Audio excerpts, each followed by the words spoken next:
வண்டி கூட மாமா கிட்ட கொஞ்சம் அர்ஜென்ட்டாக போனோம். என்னது வண்டி வேணுமா? போன வாரம் எங்கள் மாமியார் வீட்டுக்கு போனோம், வண்டி கொஞ்சம் கொடுறான்னு கேட்டேனே. நான் பேச்சு பேசினேன். இப்போ வந்து வண்டி கொடுன்னு என் வீட்டு வாசலில் வந்து நின்று கிடக்குற.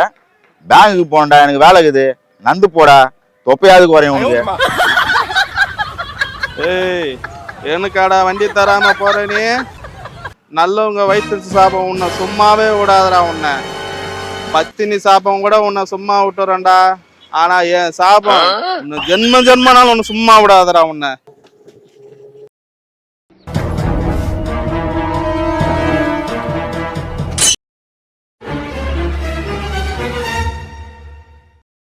ஏண்டா கடன் வாங்குறியே, ஒழுங்கா திருப்பி தர மாட்டியா?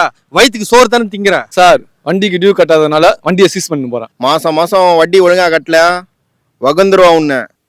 அப்பா சைக்கிள் ஒன்று வாங்கி கொடுப்பா. அப்பா யூனிஃபார்ம்லாம் கிழிஞ்சிச்சு, ஷூவோ கிழிஞ்சிச்சு, புதுசு வாங்கணும்ப்பா. அப்பா ஸ்கூல் ஃபீஸ் எப்போ கட்டுவேன்னு ஸ்கூலில் கேட்குறாங்க.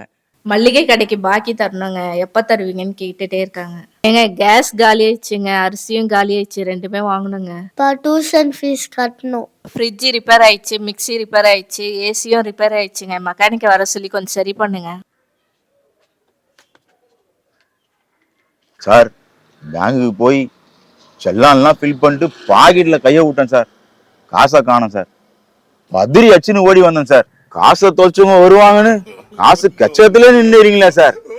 தெய்வம் சார் நீங்க. இவ்வளவு மாதிரியே ஆளுங்களா இருந்தா சார். நாட்டுல மழையே பெய்யுது, பேங்குக்கு டைம் ஆயிடுச்சு சார், நான் வரேன் சார். எடுத்ததும் ஓடி இருக்கணும் இங்க இருந்து. நான்